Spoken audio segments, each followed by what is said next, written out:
تو گھر کو اگر دیندار بنانا ہے تو ہمیں اور آپ کو گھر میں یہ کام کرنا پڑے گا۔ اسی طریقے سے اگر آپ کے گھر کے ماحول کو اسلامی ماحول بنانا ہے تو اپنے گھر میں نماز کا ماحول بناؤ، اپنے گھر کا ماحول ایسا بناؤ کہ اذان کی آواز سننے کے بعد سارے کام دھندے بند ہو جائیں، عورتیں ہوں، بڑے ہوں، بچے ہوں، ان کو سب سے پہلے نماز کی فکر ہو جائے۔ اسی لیے اللہ کے نبی فرماتے ہیں کہ کل قیامت کے دن جب سورج 1 میل کی دوری پر ہوگا، اللہ تعالیٰ اپنے کچھ بندوں کو اپنے عرش کا سایہ دے گا۔ ان بندوں میں ایک بندہ وہ بھی ہوگا وَرَجُلٌ قَلْبُهُ مُعَلَّقٌ بِالْمَسَاجِدِ، وہ انسان جس کا دل مسجد میں اٹکا ہو۔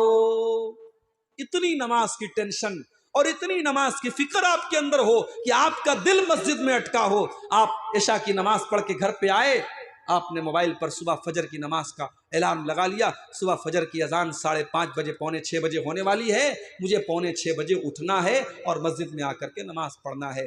آپ ظہر کی نماز آپ نے اپنے محلے کی مسجد میں پڑھی، آپ کو کلیا چک جانا ہے، آپ کو مالدہ جانا ہے، آپ کو فرقہ جانا ہے۔ اب آپ دیکھ رہے ہیں کہ اگر میں 4 بجے فرقہ رہوں گا تو میں عصر کی نماز کہاں پڑھوں گا؟ آپ ظہر پڑھنے کے بعد عصر کی پلاننگ کر رہے ہیں، عصر پڑھنے کے بعد مغرب کی پلاننگ کر رہے ہیں۔ نماز آپ کی زندگی کے شیڈیول میں شامل ہو جائے میرے پیارے ساتھیوں۔ اور یہی نہیں، جب آپ اپنے گھر پر رہیں تو اللہ کے نبی نے یہ بھی حکم دیا ہے کہ آپ سنت اور نفل نمازوں کو گھر میں پڑھا کریں۔ آپ اپنے گھر کے اندر سنت اور نفل نمازیں گھر کے اندر پڑھا کریں۔ فجر کی نماز ہے، آپ 2 رکعت سنت آپ گھر میں پڑھ کے تب مسجد میں جائیں۔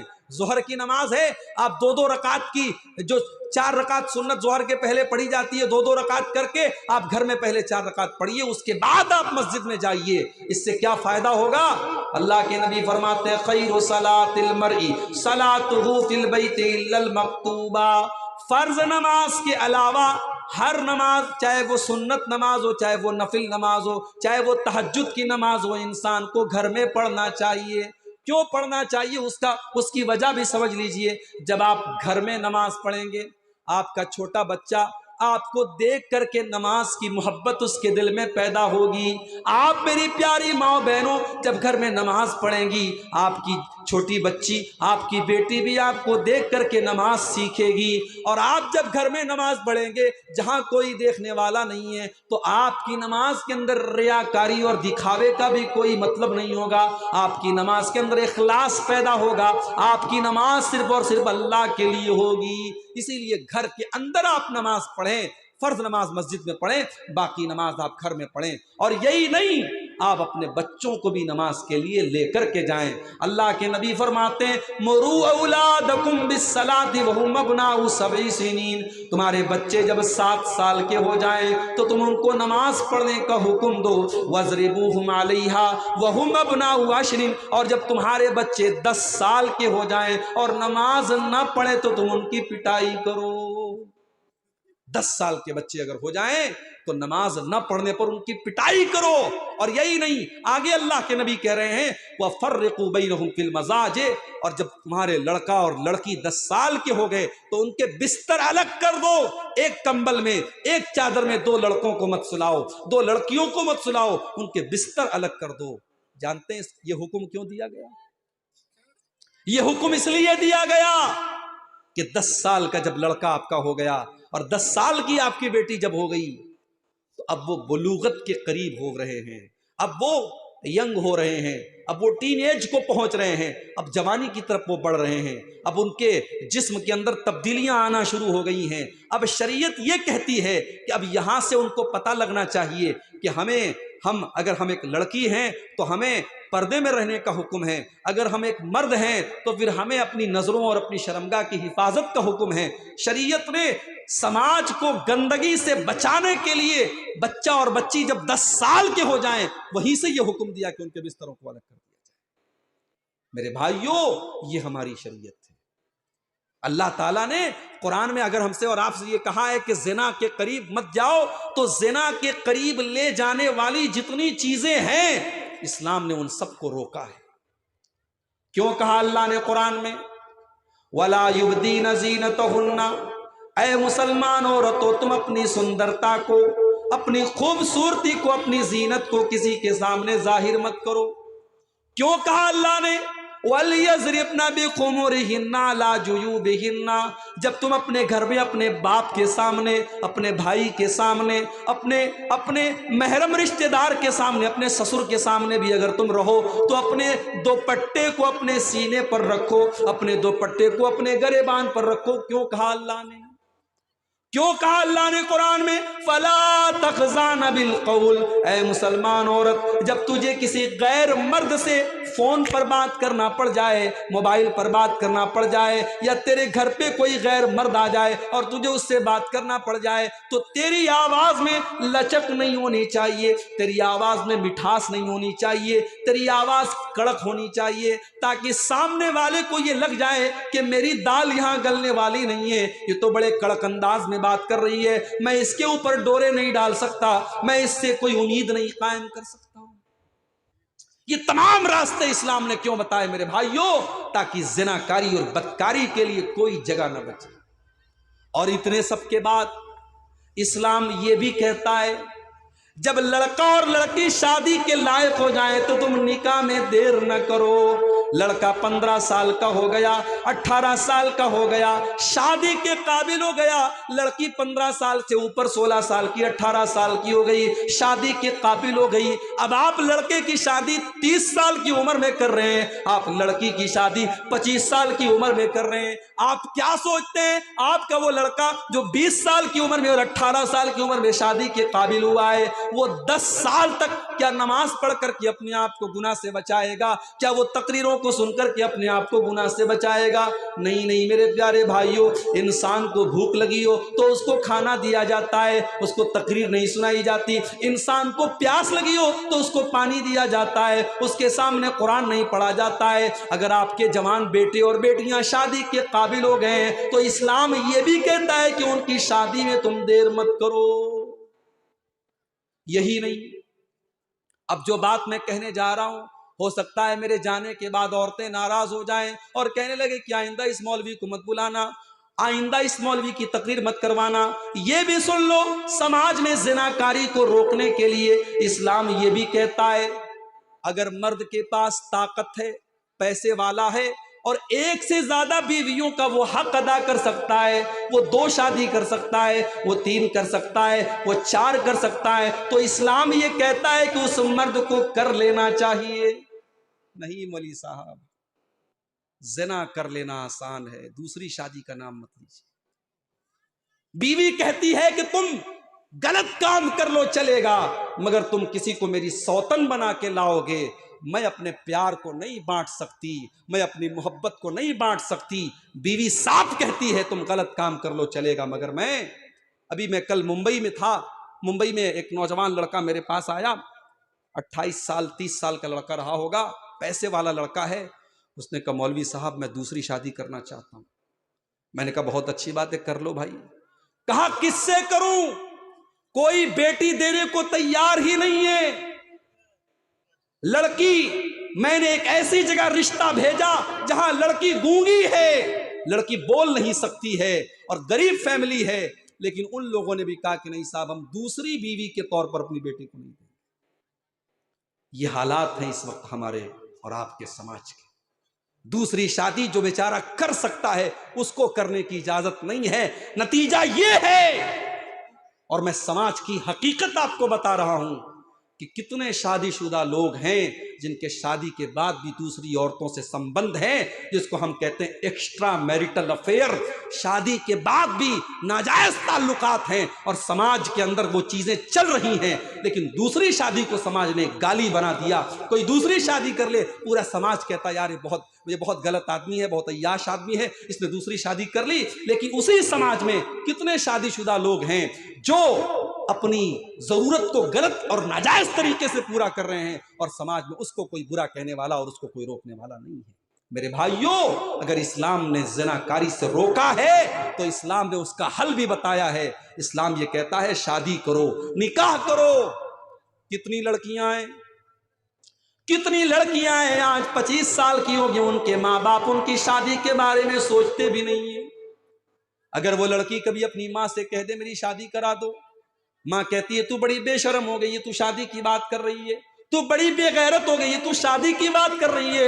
او میری پیاری ماں بہنوں، آپ سمجھداری سے کام لو، آپ سمجھداری سے کام لو۔ لڑکی اگر شادی کے قابل ہو چکی ہے، آپ اس کی شادی کرا دیجئے، اور رشتہ داری اور شادی میں آپ آسانی پیدا کیجئے، اپنے اسٹینڈرڈ کو تھوڑا کم کر دیجئے۔ اگر اچھا رشتہ مل رہا ہے، لڑکا کھانے کمانے والا ہے، دیندار ہے، بہت اچھا مکان نہیں ہے، بہت زیادہ اس کی آمدنی نہیں ہے، لیکن اگر لڑکا دیندار ہے، نیک ہے، اچھا ہے، تو نکاح کر دو، شادی کر دو۔ جب انسان شادی کرتا ہے، جب ذمہ داری اس کے کندھوں پر آتی ہے، تو اللہ تعالیٰ آٹومیٹک اس کی روزی روٹی میں برکت دیتا ہے، اللہ تعالیٰ آٹومیٹک برکت دیتا ہے۔ میں نے تو دیکھا ہے اور محسوس کیا ہے، انسان جب تک شادی نہیں ہوتی ہے، اگر وہ 1000 روپیہ کما رہا ہے، شادی کے بعد آٹومیٹک وہ 2000 کمانے لگتا ہے۔ کیوں؟ کیونکہ جب بیوی آتی ہے، بیوی اپنے حصے کا مقدر لے کے آتی ہے، اپنے حصے کی روزی لے کے آتی ہے۔ پھر 1 سال بعد، 2 سال بعد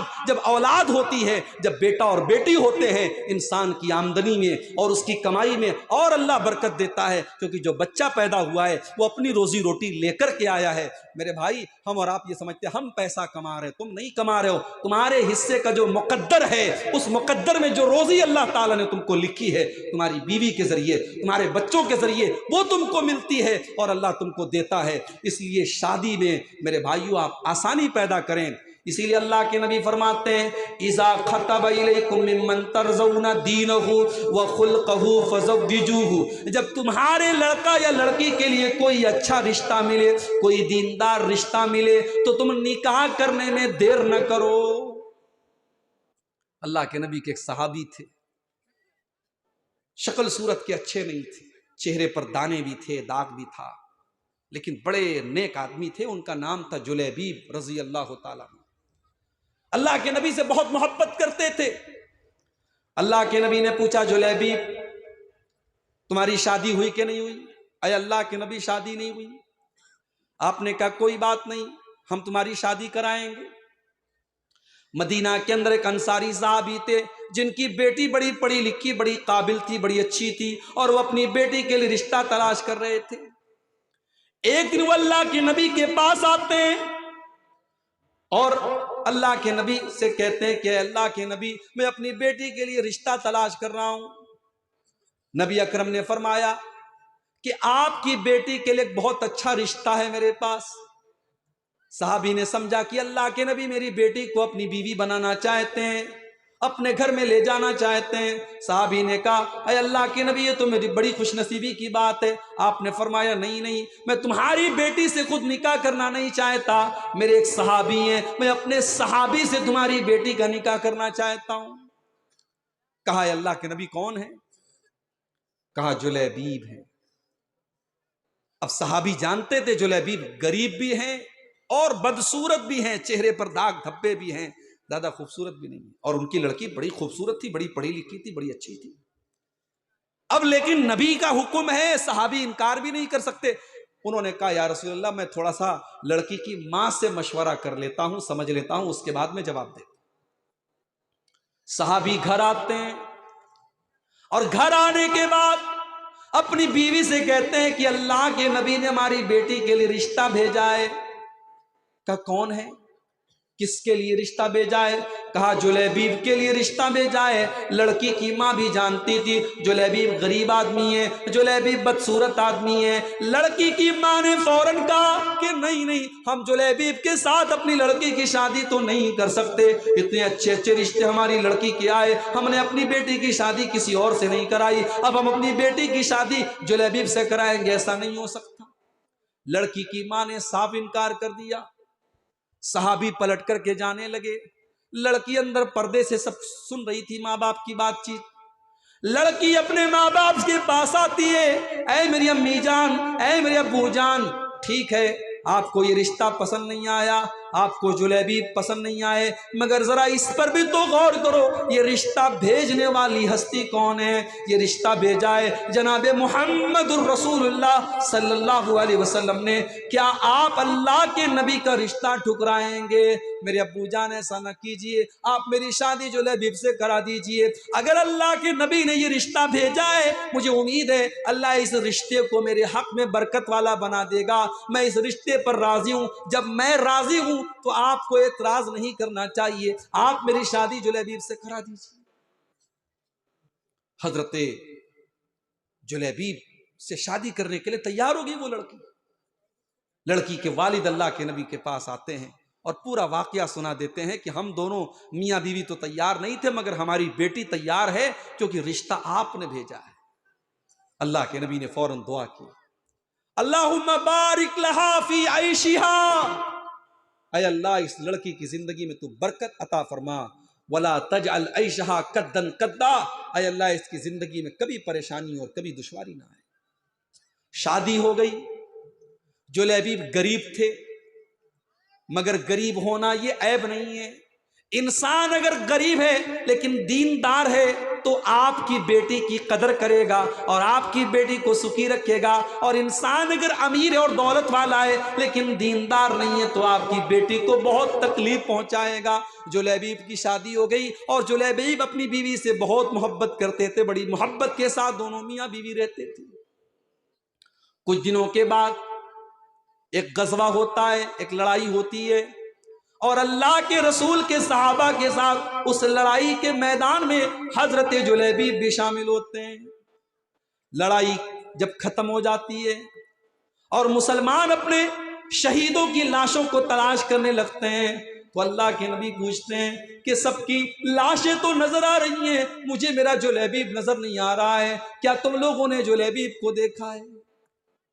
جب تلاش کیا گیا تو 7 دشمنوں کے بیچ میں 7 لوگوں کو مارنے کے بعد، اکیلے ان سے لڑنے کے بعد، اپنی جان اللہ کی راہ میں قربان کرنے والا جلیبیب 7 دشمنوں کے بیچ میں تیروں سے اور تلواروں سے کے زخم سے بھری ہوئی ان کی لاش ملتی ہے۔ اللہ کے نبی اپنے اس صحابی کی لاش کو اپنے کندھے پر اٹھا کر کے قبر کے پاس لے کے جاتے ہیں۔ کسی چارپائی پر جلیبیب کو نہیں اٹھایا گیا، نبی نے اپنے کندھے کو جلیبیب کی چارپائی بنایا، اپنے کندھے پر اٹھایا اور قبر میں لے جا کر کے قبر میں اتارا، اور جب قبر میں اتارنے لگے اور آسمان کی طرف آپ نے ہاتھ اٹھائے اور آپ نے فرمایا، اے اللہ میں جلیبیب سے راضی ہوں، اے اللہ تو بھی اس سے راضی ہو جا۔ صحابہ کہتے ہیں وہ منظر دیکھ کر کے ہمیں اتنی حسرت ہوئی، ہم نے یہاں تک ہمارے دل میں یہ خیال پیدا ہوا کہ کاش اس قبر میں ہم ہوتے اور کاش اللہ کے نبی ہمارے بارے میں یہ دعا کر رہے ہوتے۔ جلیبیب کو دفن کر دیا اللہ کے نبی نے، اور وہ لڑکی اپنے شوہر کے انتقال کے بعد بیوہ ہو گئی، اور بیوہ عورت کے پاس تو عام طور سے روپیے پیسے کی کمی ہوتی ہے، مگر صحابہ کہتے ہیں کہ پورے مدینہ میں ہم نے کسی اور بیوہ کو نہیں دیکھا کہ وہ اللہ کے راستے میں اتنا خرچ کرتی ہو جتنا ہم نے اس عورت کو دیکھا۔ بیوہ ہونے کے باوجود وہ اللہ کی راہ میں خرچ کرتی تھی۔ ایک دیندار مرد سے نکاح کرنے کا یہ نتیجہ نکلا، اللہ غیب سے روزی دیتا تھا اور وہ اللہ کی بندی اللہ کی راہ میں خرچ کرتی تھی۔ میرے پیارے ساتھیوں، رشتے ناتے میں آپ دینداری کو ترجیح دو۔ لڑکا دیندار ہے، لڑکی دیندار ہے تو باقی چیزوں میں کمپرومائز کر لو۔ باقی اگر کمزور ہے، مالی اعتبار سے کمزور ہے، روپیے پیسے میں کمزور ہے، یا آپ کے خاندان اور آپ کے اسٹیٹس کے معاملے میں کمزور ہے، لیکن اگر دیندار ہے اور بااخلاق ہے، اللہ کے پیارے نبی کہتے ہیں نکاح کر دو اور دیر مت کرو۔ اگر تم ایسا کرو گے تو زمین کے اندر فساد پھیلے گا۔ تو یہ بہت ضروری چیز ہے، اگر ہم اپنے گھر کا ماحول اسلامی بنانا چاہتے ہیں تو ہمیں اپنے گھر میں سب سے پہلے رشتہ ناتا دین کی بنیاد پہ کرنا ہوگا۔